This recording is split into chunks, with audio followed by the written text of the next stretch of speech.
this language on the face of this very the Igbo language. And that's how I'm going to pray.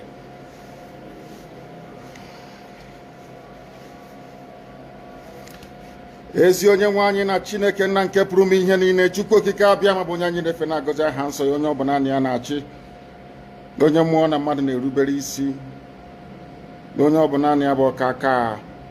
Ụbọchị ene ka anyị na-etu gị eze ebube dị ngọzi, mmalite na ọgwụgwụ. Ndị Igbo wee tuo gị ebighị ebi, onye nwe m, ụmụ gị wee gbakọọ n'ụwa niile iwe nara ozi ọma nke gị onwe gị n'ezi ha site n'ọnụ mmadụ dị ndụ nna nke ebere dị ngọzi. Anyị wee na-asị na onweghị ihe ọbụla nke anyị onwe anyị bụ n'ihi na ọ bụ anụkpa ahụ sọsọ ka mmadụ dị ndụ bụ. Ofu ụbọchị anyị ga-anwụ, maka na okwu nsọ gị na-adịrị ma ruo mgbe ebighị ebi. N'ihi na okwu gị niile ga-abịarịrị na mmezu, ọ bịa mere Biafra ga-eji wee bịa na mgbe nke anyị. Anyị wee na-akpọkụ wee na-arịọ gị na-asị, lekwa ude nke anyị na-asụ n'akwa nke anyị na-ebe ka o metụta gị n'obi. Onye nwe m na Chineke nna nke igwe, biko dịka isi wee napụta ụmụ gị n'ọbụ n'Ijipt kwetu agba wezuga ụmụ gị bụ ndị Biafra mgbodo ekwensu bụ zuu nke mmadụ dị ndụ kere. Anyị wee na-aja gị mma, na-asị gị n'ime ọnọdụ anyị anyị ga-ekele ha nsọ gị, wee nye gị nsọpụrụ n'ụtọ na-eji ama mgbe niile. N'ihi na anyị enweghị chi ọzọ ewezuga gị, anyị onwe anyị anaghị efe arụsị. Ọbịa mere iji wee na-agọzi nzọmụkwụ anyị niile. Ọbịa mere IPOB ji wee gbaa mgbọrọgwụ n'ụwa niile, anyị anaghị atụ egwu mmadụ dị ndụ. Anyị wee na-eto gị eze ebube dị ngọzi, sị gị biko gbatara anyị ọsọ enyemaka. Ọ bụ naanị gị bụ onye anyị na-efe nwa anyị akpa isi ala nye, ka i wee napụta ndị gị n'ọbụ nke ekwensu. Anyị wee na-enye gị ofe na nsọpụrụ na ija mma, na-asị lekwa ka ndị iro anyị niile ka kasị wee baa ha ọnụ, ha wee daa hapụghị ikunye ọzọ. Obodo ekwensu bụ zu ala ọkwa n'iyi eze ebube dị ngọzi. Anya ọnwa anyị bụ ụmụ gị wee na-akpọkọ ha nsọ gị, na-asị na enweghị chi ọzọ ewezuga gị. Anyị wee na-aja gị mma wee na-eto gị, na-asị onye kere ihe niile kere eke mana onwe onye kere na n'otuto niile na nsọpụrụ niile na ịja mma niile site n'ebighị ebi mara onye bi ka a na-ajọ gị. Ise. Welcome, my amazing viewers. Thank you so much for joining me on my program once again. I appreciate you wherever you are connecting from. If you are joining me from any part of the world, if it is Africa, Asia, Europe, America, or Australia, wherever part you are joining me from, I thank you very much for your contribution to my channel. Please keep on contributing. Go to the comment section after watching my video and put down your comments. Whatever you feel that is going to make the channel grow more, whatever correction you have to make, whatever contribution you have to make, go to the comment section and put it down. That is a place where we interact. Remember, this cause is not just for one person. We are all fighting for one thing, which is freedom. You deserve freedom. I deserve freedom. That is why we have to add our voice at all times and speak up about the situation. If you have not subscribed to my channel, please kindly subscribe. Click the notification bell so that you'll be notified each time I upload a video. You will be among the first to receive it. Thank you so much wherever you are joining. And remember, please, remember, we don't have to allow them to hijack the stories. That is why we are coming online on a daily basis to tell the stories how it is, the truth and nothing but the truth. The conventional media cannot speak our voice because they are not truthful. They are always dancing to the tone of the government, which we know a government, terrorist government that doesn't mean any well for anybody in that country called Nigeria. It is only in Nigeria where you will see the government supporting terrorists openly. It is only in Nigeria where you see government will take terrorists and recruit them into their military. It only happens in Nigeria. And in such country, we say we cannot be part of it. We can't be part of it. It doesn't matter how they pretend. It doesn't matter how they try to hide it. We will not be part of it. That is the assignment our Supreme Leader Mazi Nnamdi Kanu has given us. Mazi Nnamdi Kanu has been speaking up about this very issue. The criminality of that contraption called Nigeria, that is what Mazi Nnamdi Kanu is against. The intimidation of the indigenous people of that very country. It doesn't matter your tribe. It doesn't matter your religion. We are speaking for the freedom of every indigenous tribe in that contraption called Nigeria, for them to be free and be able to decide their fate. That is why we are asking for referendum. We are not asking for war. We are not preaching hate speech. What we are saying that you have to leave and let us live. If you say that we are not going to live, you are not going to live either. That's what we're saying. We can't fold our hands and allow you to kill us because we have the right to defend ourselves. That is a human right for every human being living on the planet Earth. We have the right to defend ourselves, and that is why we are calling the attention of every indigenous person in that very country called Nigeria to rise up and defend him or herself. Nobody will defend you if you don't defend yourself. Nobody will defend you. Do not listen to the elites. Most of the elites are deceitful. They are only calling for their own selfish interest. Whatever you see the elites doing, it doesn't matter the elites in politics, the elite in religion, the so-called elite educationally, even the business people who has businesses all over the world, all over the country. They are protecting their own selfish interests. That is why they cannot speak up about the criminality happening in that contraption called Nigeria. Thank God for our Supreme Leader Mazen Nnamdi Kanu, who is bold to speak about all those atrocities, speaking until every human being in that very contraption called Nigeria is awake today. Today, it is not only Mazen Nnamdi Kanu that is speaking. So many other people are speaking up. So many other people are speaking up, shouting on top of their voice to tell the world what is going on in that contraption called Nigeria. In as much, most of them are cunning. Sometimes when you see the kind of word that come out of some people who call themselves elites, you will see the deceit written all over them. Somebody will come out and tell you that he is not going to be a part of a Nigeria without equality. He is not going to be a part of Nigeria that is fraudulent.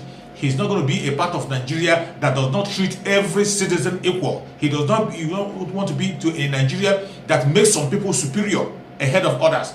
Yet, this same person knows fully well that the Nigeria that they are talking about will remain in that form, and there is no plan to change it from being a wicked country to his people. The Nigeria, when you see someone talking about one Nigeria, he is talking about your death, talking about your intimidation, talking about you being a slave. That is the only thing Nigeria will achieve. Nigeria want to make every indigenous tribe in Nigeria to be a slave. The only people who are ruling Nigeria as we speak today, who are in power, are foreigners. They are all foreigners. Starting from your president till down, they are all foreigners. And these foreigners have been ruling even before the coming of Muhammadu Buhari. Every other person that has come before Muhammadu Buhari is still playing the script of these foreigners. The script of the foreigners that the Britain handed Nigeria over to. British government structured Nigeria, handed Nigeria over to the Fulani Janjaweed to control everything that happens in the country. There is nothing you will do in that very contraption called Nigeria without the approval of the Janjaweed that takes place. And as long as you remain your so-called one Nigeria, as long as you continue to dream about your so-called Nigeria, you are dreaming about your subjugation, you are dreaming about your debt, you are dreaming about your slavery. That is the only thing you can get from Nigeria. Your slavery will increase, your poverty will increase, your subjugation will increase, your intimidation will increase. That is the only thing that you get out of Nigeria. If you are dreaming of anything better in the future and you put Nigeria in it, you are just living in a dream world. A dream that will never come true. A dream that will never come true. When you see all those people who call themselves intellectuals, they know the truth. But because of their selfish interest, even the politicians know the truth. Even the politicians. That is why somebody will stand on the Senate, in the Senate, and tell you that the Constitution of Nigeria will never bring progress, will never bring success, will never bring security, will never bring unity. Yet, after hearing all this, they will still insist on using that very Constitution. It is not that they do not know. All the elites, they know what is happening and they know that Nigeria will not work, but they don't want to own up to it. I'm going to share with you a video of somebody who was talking as an intellectual after telling us that Nigeria cannot survive, telling us about the wickedness in Nigeria, telling us about all the troubles in Nigeria. Yet he is coming back to tell us about his dream Nigeria. Just because he wants to protect himself. All of them are so scared that they cannot stand in their word. Watch this video carefully and listen to what he has to say from beginning to the end. You will understand what I'm talking about.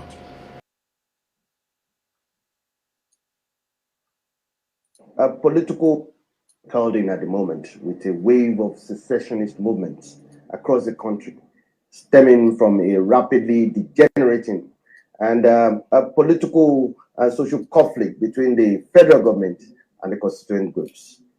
Fueling this separatist movement is the government's sense of impunity, the widespread poverty in the country, the chronic underdevelopment and worsening levels of insecurity, especially the threat posed by the attacks of nomadic Fulani headsmen. Questions are being raised. Is this government unwittingly radicalizing the public against itself? We'll also examine these complex issues and other legal issues associated with Nnamdi Kanu's arrest, trial, and the agitations from the Southeast. We have Barrister Malcolm Omehobo. It's a pleasure having you on Sahara TV again, sir. I'm grateful to be here. time with regards to the trial of a conundrum at this point in time with regards to the trial of Nnamdi Kanu and the other secessionist movements across the country. Questions are being raised as to the fact that is this government, this Buhari-led government, is it unwittingly radicalizing the public against itself? What's your reaction? My reactions is like yours or every other Nigerian citizen, that the government is responsible for what's happening in the country today. You call these people separationists. They are not really separationists. They are agitators. We have not gotten to the level of separationists. When we get to that level, the government will know. And that is the next level. After agitation, it gets to a situation where people will say we must leave. And that's the stage we are about to get to. The government, ordinarily, why would the government fail to listen to people? People agitating, asking for their rights. What rights are they even asking for? Right to life. Right to life. We, as a people, we have been given life, right to life, by God. It's a right that no man can take from you. But we have surrendered it to the state and say, okay, I give you my life, protect me. The state cannot protect the people. And we're not even talking about political positions. We're not talking about food now. We are talking about life, for God's sake. The government cannot protect our lives. So people are now saying that, are we second-class citizens? Are we not human beings? Can't you protect our lives even though we cannot feed? So the government has created that position. They want you to discuss, but they know that you will not succeed because of this evil document called the 1999 Constitution. It has made it so glaring that you cannot, from the South, you cannot pass a bill. It's not possible. It will take the camel to pass the eye of the needle than for you to pass any bill that will talk about sitting down and looking at the structure of restructuring this country. It will never happen. These people will never allow it to happen. It has failed to listen to the people, and that has led to agitation. I am not blaming Sunday Igboho. I am not blaming Kanu. They have done the right thing in the circumstance. They have come out to defend their people. They might have been doing it. That's the only way possible, because the government is not listening. And let me tell you, we are going to have more Igbohos and we are going to have more Kanu. Yes, I am telling you, we have major 250 ethnic nationalities in Nigeria. I will tell you what, that the federal government, they should be ready for it, because there's going to be agitation even from the north, even from Katsina. In the south here, we just believe that it is you just have Hausa and Fulani alone in the north. No, we even have more ethnic nationalities in the north than we have in the south. Do you know, in the whole west we have just Yoruba. In the whole east we have just Igbos. If you go to Adamawa, from this street to this street, you see different people. They don't speak the same language. They don't have the same culture. The only thing they have in common is that they are living side by side. They are neighbors and they respect themselves. They are not. Some are not Christians. Some are not Muslim. So these people now, they are now becoming aware of what the government is doing, that they want to Fulanize this country. They want to grab the whole land and take everything. Now, how can you explain a situation like this? You arrest agitators, but you refuse to arrest bandits. You arrest agitators, but you refuse to arrest terrorists, people who have shot down a country's aircraft. People who have posted a flag in Mina less than 2 hours to your capital. Have you ever heard about that story? It has died down because the government is a terrorist. I repeat, the Nigerian government is a terrorist government. It is Buhari that is supposed to be on track. People who have shot down a country's aircraft. People who have posted a flag in Mina less than 2 hours to your capital. Have you ever heard about that story? It has died down because the government is a terrorist. I repeat, the Nigerian government is a terrorist government. Let us call a spade, and let us not pretend about it. Igbo and Kanu are not supposed to be on trial. It is Buhari that is supposed to be on trial. Buhari is very unpatriotic Nigeria. I'm saying it without, I'm not mising word. Buhari is a very unpatriotic Nigeria. In fact, he should be tried for treason. I'll tell you why. Some time ago, Buhari went to America, sat down there comfortably, discussing with the President of America, telling the President of America that our problem stems from Libya, that people who were fighting in Libya after the war had brought in arms and ammunition, sophisticated arms and ammunition to the Sahel, and have trickled down to Nigeria, and they are the cause of the instability in Nigeria, making it clear that it is not Nigerians that are causing our problems. They are foreigners. He went to London, he repeated this thing. Many other state governors in the north, what's his name now? Danguje, the Bauchi governor, they have said this problem is not being caused by Nigerians, that there are some people, some Fulanis from the other countries coming into Nigeria as a result of the ECOWAS protocol of movement. They've come into Nigeria and they're the ones causing this problem. Now, if these are established facts, would you prefer these foreigners to your own countrymen? Why will you allow these foreigners to be killing your own countrymen, and you refuse your fellow compatriots? You're allowing them to kill them, and you're not doing anything. You're allowing them to shut down your educational system. They kidnap children, rape them, sodomize them, ask for ransom. Nobody's been arrested. Nobody's been prosecuted. What do you call that? Is that not being the act of lack of patriotism? Is that not treason? But you now, people who are saying, no, you're not giving us enough job. You're not taking care of this. This is my resources that God gave me. Let me have enough. Let me stay under this. We agree on this, Nigeria, but let's negotiate this thing in line with what our founding fathers have brought us together, the basis. You say no, but yet you allow people to be killing people who are killing your own people, attacking the sovereignty of this country by hosting their flag. You have not tried them, you have not prosecuted them, you have forgiven them, you have sent them abroad for school, to school, you have reintegrated them into the society. So who is supposed to stand trial? Malami is supposed to stand trial. Buhari is supposed to stand. They are the ones that should be prosecuted, not Kanu, not Igbo. Let's look at the Kanu's trial. Yeah.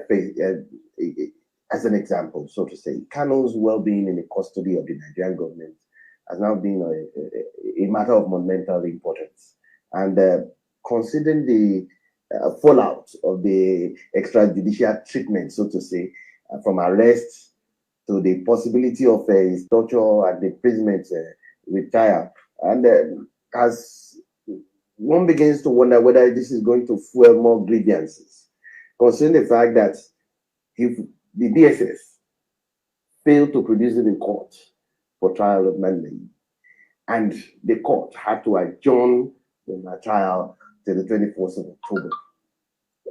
I mean, what's the legality of that action? Shouldn't the government have produced this witness in court? And shouldn't the courts have taken more concrete stance instead of adjourning the matter? Why is the government failing to produce the Nnamdi Kanu in courts? Let's get your view on this. I have to tell you that the government and the people in government see themselves superior to others, that they can do anything to others without any consequence. How, if you as a government can spend money to, I don't use the word extradite, or what do you call it, from outside this country to bring this man here. If you can do that, then why can't you prosecute him? Then what's the essence of bringing him? To punish him? Kanu is innocent until proved guilty. He must be accorded all the respect of an innocent Nigerian citizen who is standing trial. There's no way that, in fact, it is highly irresponsible of the government, highly irresponsible and unacceptable to us, that they will come to court and start telling, that's how they manage this country. Ordinarily, to bring somebody in detention to court, you cannot. Can you manage a country? So there's no excuse, except they are just trying to douse tension, because actually, if Kanu had come to court that day, I don't know what would, to have been a different kettle of fish. So maybe the government is trying to study. I'm not making a case for them, but then there are ways they can handle this thing. Bring this man to court. The fact that the courts are going on vacation, yes, I agree, but you have this is a national issue, whether you like it or not, because it concerns one of the most the major ethnic group in Nigeria. You understand? And it's also a very powerful ethnic group in Nigeria. It concerns them, and that's why the government should expeditiously dispense with this case and let justice be done. Let justice prevail.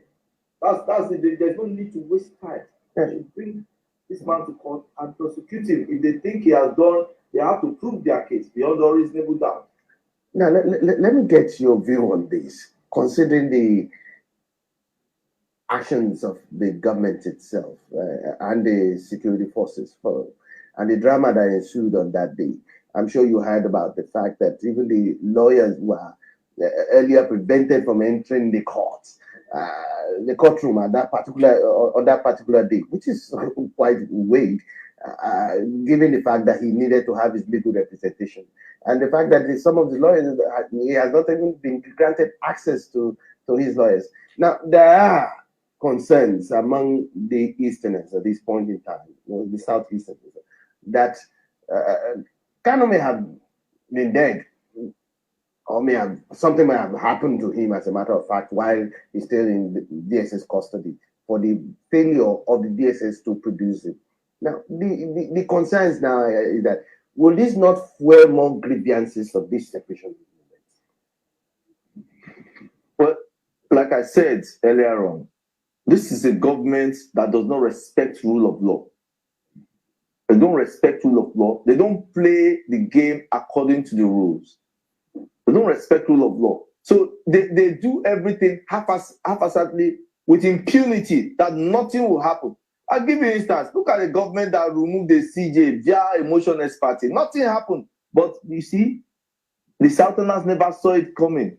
They never saw it coming. They removed your CJ by mere motion expertise, that the man was corrupt. He did not sign a form. The man did not sign a form. Yes, we know it is wrong. Is he the only one that has not signed a form? Till today, the person that took his office, has he submitted his form?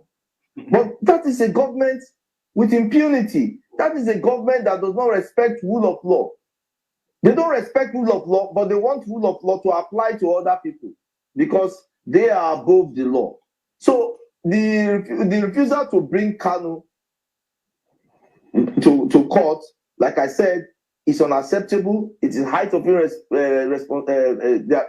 irresponsibility on their part, and it's bringing more suspicion that something would have happened. But I don't think anything has happened to Kanu. But there's no reason why they should not expedite this action.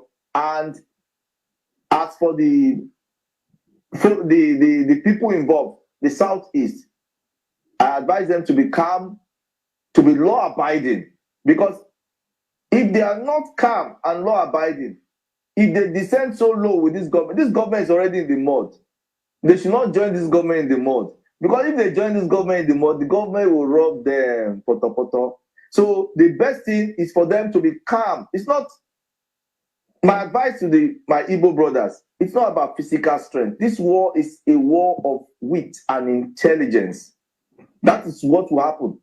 It's a battle of wit, and it's not the war. It's not a physical stuff. Because if you are ready to battle the government, then you must be ready to battle the government. If you want to talk to the government, you must continue to talk to the government, and we all will see what's happening. That brings me to the issue of self-defense.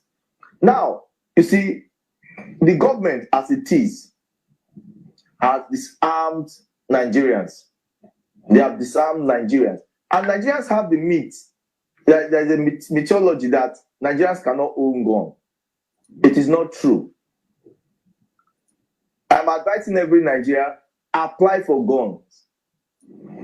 If the government fails to give you a gun, then there is need, then there will be the basis for civil disobedience. That's what we call civil disobedience. It is high time that Nigerians will have to display their own side of civility by disobeying the government. We can do it because the government is overstretched. What the government does not understand is that if there's a complete breakdown of law and order, the government cannot handle it. How many military men do we have? How many police? If, for instance, there's problem in Kafanchan right now, there's one in Bauchi, there's one in Plateau, there's like that all over Qatar, there's confusion, there's breakdown of law. Which government can handle it? No government can handle it. No government can handle it. So the bottom line is that the government should not allow Nigerians to go to the extent of disobeying the state, because the state has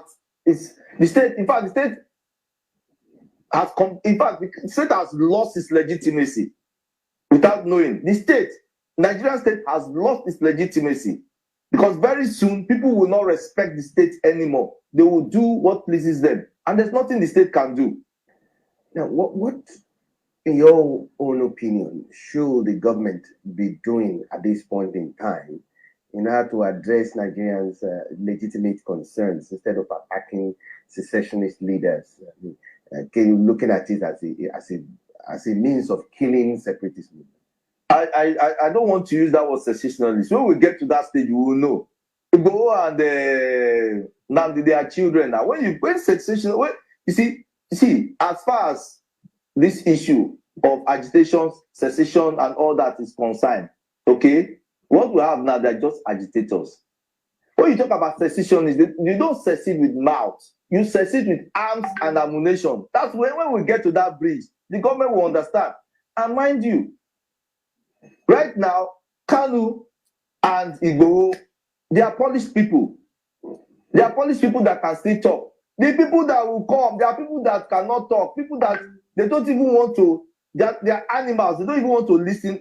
Talking about sitting down on the table is not an issue. They want to do what is in their mind. And that is when you now talk about having warlords. That's where we are going to, where we have warlords. You understand? Like in Afghanistan, like you have in Congo, like you have in Cameroon. You have people, warlords, who will take over different parts of Nigeria. And at that point, there will be no talking. So what the government can do to move this country forward is to come clean. Let us go back to the pre-military intervention into Nigerian politics. Where were we as at 1963? How can we improve on this? That is where we should go. So that now allow each region. The other day I was in Ibadan.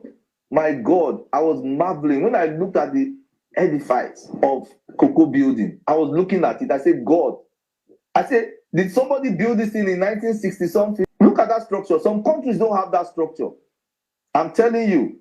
I moved from there. I went to NTA Ibadan. The first, my brother, believe you me or not, Nigeria had television station before France. Nigeria, that is because there was regionalism. The East, they were doing their own thing. The North, there was competition everywhere, healthy competition. You had the free education in the West. The east, the north, you have the Granite Pyramid, you have the hides and skin in the north. There was competition. Nobody was relying on oil and say, okay, oil must be oil must be the main revenue. Everybody was generating their revenue, then paying to the center and developing their regions or their state at their own pace. So we need to go back. There's nobody that will lose if we go back to the drawing board and see that. I believe in one Nigeria. After listening to this man, you can see, after all the wonderful points he has made, that people have the right to agitate. People have a very good right to agitate. It is their right to agitate. It is their right to agitate because the Nigerian, the way it's being structured, that people are being intimidated. He also agreed there is no way you can change anything in the Senate. There is no way you can change anything without the Fulanis agreeing to it. That it is impossible. He agreed to that. He also said that it is not right to be calling people who are agitating secessionists because it has not yet graduated to secessionists, which I agree with him. The struggle of freedom in Nigeria has not graduated to secessionists. He also made a very important case by telling us that Sunday Igboho and Mazi Nnamdi Kanu have not yet reached to that stage where people will begin to term them terrorists or whatever, or secessionists. That these people are people who are speaking up and willing to discuss.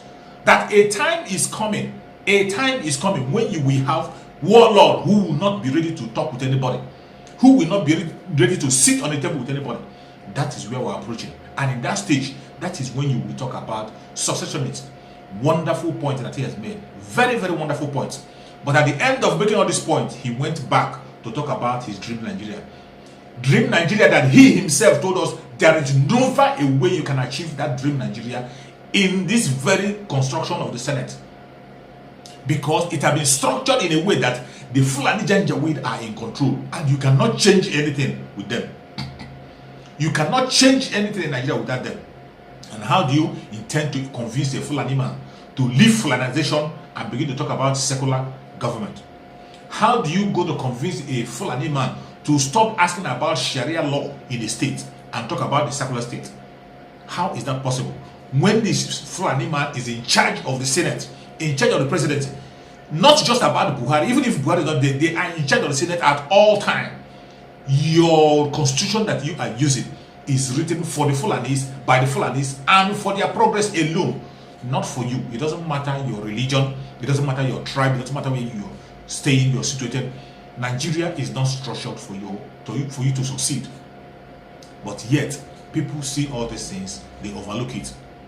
They overlook it. Instead, they are talking about things that doesn't matter, things that don't hold water.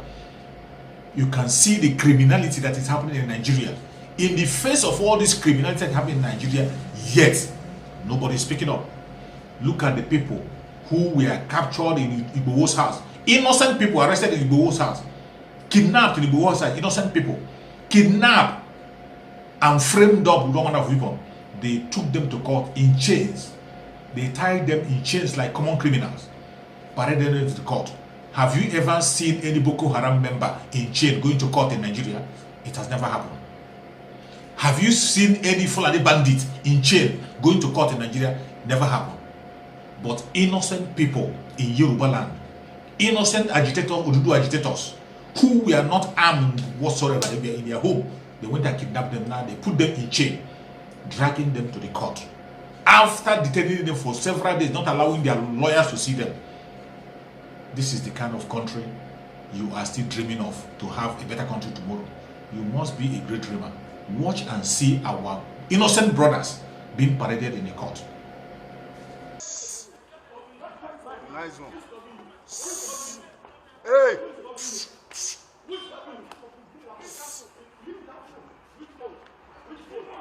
Nice one, yeah, man.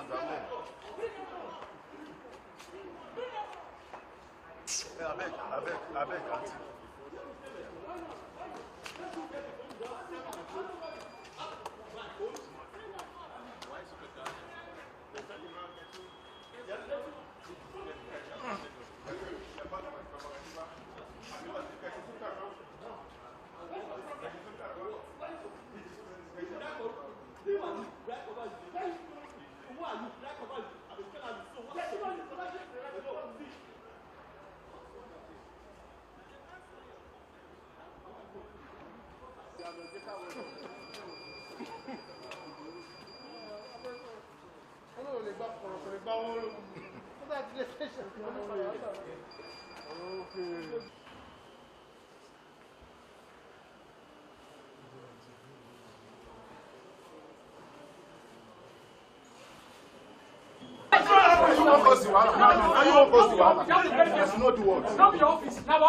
This is our office. It's okay. Now our office police. It's okay.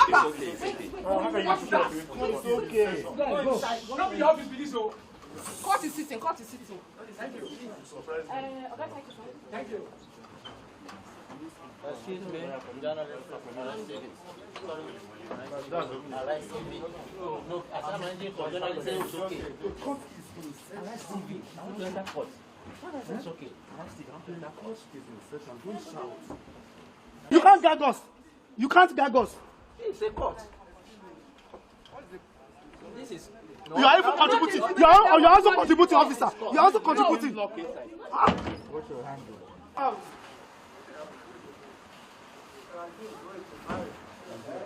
I think the matter should wait. This is becoming something else. This is what we have to face all the time. The nature of this matter, since the arrest of the applicants, DSS has denied us the opportunity to meet with them, to be able to verify facts and to be able to ensure that everything is properly done. But then the court, at the last adjourn, they graciously granted us opportunity to mandate the DSS to give us access to see the applicants. And we're able to see the applicants on Friday. And so because we met with the applicants, we discovered that there are some errors in our document which we need to quickly correct. And of course, we'll move the application today, and the court has graciously granted it. So we will be in court on Thursday to continue this process. And we think and believe that liberty is very close. Importantly, you know, DSS didn't come with the 12 people arrested in Chief Sunday Igboho's house today. DSS came to this place with just 8 of them. You know, even when we visited the DSS facility, we were only allowed to see 4 of them. So we believe that the DSS is coming out. Gradually, the DSS will have to succumb to the process of law. So on Thursday, we are expecting the DSS to be here with the 12 of the applicants, so that we can actually engage them in court and we can secure their liberties. Because we also needed to perfect our documents before the court. For example, some of the names we had earlier are nicknames. Some of the names the DSS published, there are errors and mistakes. So we need to clear all the irregularities and be sure that we are proper before the court. So please, point of correction. The adjourned date is Wednesday, 4th. Yeah, thank you, please. Thanks so much. Yeah. After seeing all this drama that is playing out, after seeing all this drama that play, you will still sit back and you'll be talking about one Nigeria. God help you. God help you. God help you. More especially those people who call themselves elite, who are deceiving the innocent masses, making them not to know what is right and to pursue the right thing. May God have mercy on your souls, because you will all pay with your life. You think they are coming for the poor masses alone? You think the arrest will be only for Sunday Igboho? They are coming for you. They are coming for every one of you that have failed to speak. You can see their boldness. The Fulani Janjaweed are so bold to the extent that they will come to media and ask the Nigerian government to proscribe Afenifere as a terrorist group. To proscribe Afenifere as a terrorist group. What does that tell you? What does that tell you? Any institution that is fighting for the masses, any institution that is fighting for indigenous people will be hated by this government. And the Fulani Janjaweed will come after you and label you terrorists.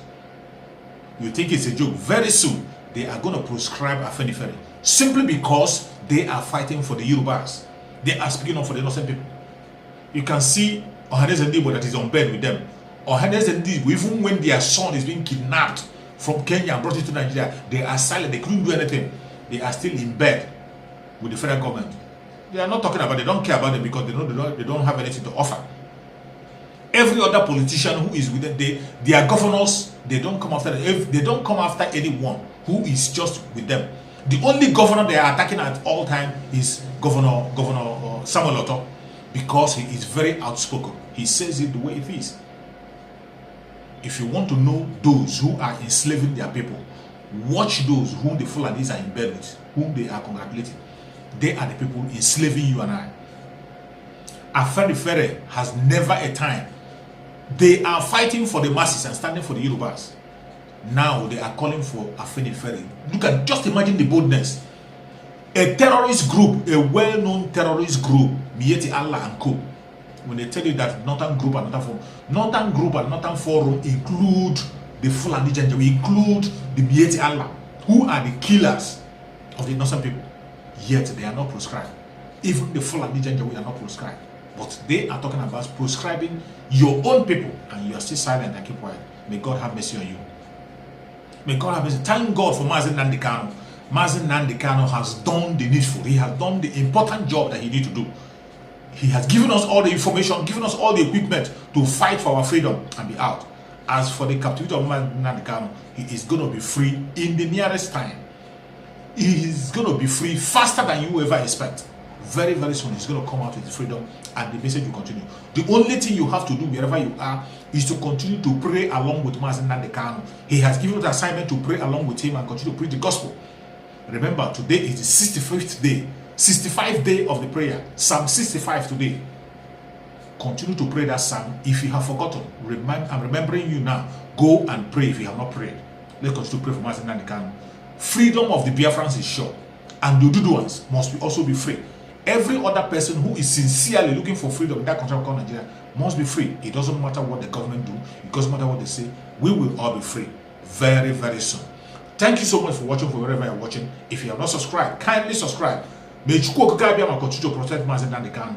May Chukwu Okike continue to protect Sunday Igboho. May Chukwu Okike continue to protect everyone that is genuinely fighting for freedom. Very soon, we will all be free, and we will rejoice and sing a joyful song in that beautiful land. Thank you so much for watching, and remember this. Bye-bye. See you again on the next video.